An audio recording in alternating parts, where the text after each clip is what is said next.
നമസ്കാരം. Raf talk ഫുട്ബോളിലേക്ക് അവർക്കും സ്വാഗതം. റയൽ മാഡ്രിഡ് ഇന്നലെ ഹോസെ മൊറീഞ്ഞയെ ഒഫീഷ്യലി പ്രസൻറ്റ് ചെയ്തല്ലോ. ഇന്നലെ അദ്ദേഹത്തിൻ്റെ ഒരു ഇൻ്റർവ്യൂ എൽ ചിരിങ്കിറ്റോ പബ്ലിഷ് ചെയ്യുകയും ചെയ്തു. അതിൽ അദ്ദേഹത്തോട് പല ചോദ്യങ്ങൾ ചോദിക്കുന്ന കൂട്ടത്തിൽ റോഡ്രിയെക്കുറിച്ചൊരു ചോദ്യമുണ്ട്. റോഡ്രിയുമായിട്ട് സംസാരിച്ചിരുന്നോ? റയലിലേക്ക് അദ്ദേഹത്തെ കൊണ്ടുവരാൻ ശ്രമിച്ചിരുന്നോ? ഹോസെ മൊറീഞ്ഞോ വ്യക്തമായി പറയുന്നു, റയൽ മാഡ്രിഡ് ഒരു ഇമ്പോർട്ടൻ്റ് ഓഫർ റോഡ്രിക്ക് മുന്നിൽ വെച്ചതാണ്. ഞാൻ റോഡ്രിയുമായിട്ട് സംസാരിച്ചതാണ്. ആ സംസാരത്തിൽ എനിക്ക് മനസ്സിലായത് റോഡ്രിക്ക് ചില സംശയങ്ങളുണ്ട് എന്നതാണ്. ആ സംശയങ്ങൾ എന്നിലും സംശയങ്ങൾ ഉണ്ടാക്കി.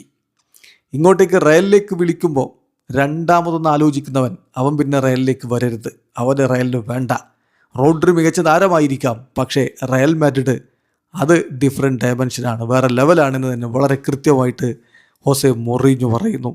മൊറീഞ്ഞോയുടെ വാക്കുകളിലേക്ക് നമ്മളൊന്ന് പോവുകയാണ്. അദ്ദേഹം പറയുന്നു, അദ്ദേഹത്തോട് ചോദിക്കുന്നു, നിങ്ങൾ റോഡ്രിയുമായി സംസാരിച്ചു? അദ്ദേഹം പറഞ്ഞു, യെസ്, 1-2 തവണ ഞാൻ സംസാരിച്ചു. റയൽ മാഡ്രിഡ് അദ്ദേഹത്തിന് വളരെ ഇമ്പോർട്ടൻ്റ് ആയിട്ടുള്ള ഓഫർ നൽകിയിരുന്നു. പക്ഷെ റോഡ്രിക്ക് ചില സംശയങ്ങൾ ഉണ്ടായിരുന്നു. അവൻ്റെ സംശയങ്ങൾ എനിക്കും അവനിൽ സംശയങ്ങൾ ഉണ്ടാക്കി. തീർച്ചയായിട്ടും റോഡ്രി മികച്ച കളിക്കാരനാണ്, അതിൽ എനിക്ക് സംശയമൊന്നുമില്ല. അവൻ എക്സ്ട്രാ ഓർഡിനറി പ്ലെയറാണ്. പക്ഷേ Real Madrid is a different dimension. Real മാഡ്രിഡിന് ഒരു താരത്തെ, അതായത് 2 തവണ ഇങ്ങോട്ടേക്ക് ജോയിൻ ചെയ്യണോ വേണ്ടയോ എന്ന് 2 തവണ ചിന്തിക്കുന്ന ഒരു താരത്തെ ഒരിക്കലും വേണ്ട. അത്തരം താരങ്ങളെ റയൽ മാഡ്രിഡിന് ആവശ്യമില്ല.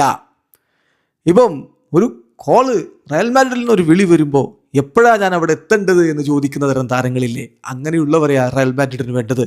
റയൽ മാഡ്രിഡിനെ സ്നേഹിക്കുന്നവരെയാണ് റയലിന് വേണ്ടത്. ഇതാണ് ഇപ്പോൾ ഹോസെ മൊറീഞ്ഞോ പറയുന്ന കാര്യം. വളരെ വ്യക്തമാണ്. റയലിനെ പോലെ ഒരു ടീമിൻ്റെ ഓഫർ വരുമ്പോൾ അങ്ങോട്ടേക്ക് പോകണോ വേണ്ടോ എന്ന് സംശയിക്കുന്നവനെ റയലിന് വേണ്ട.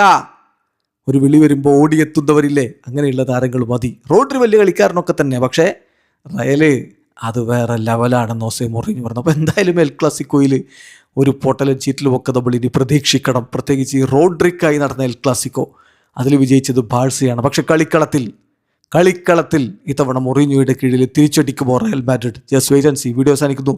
ഫുട്ബോൾ ലോകത്തെ കൂടുതൽ വിശേഷങ്ങളുമായി റാഫ് ടോക്സ് വീഡിയോ എത്താം.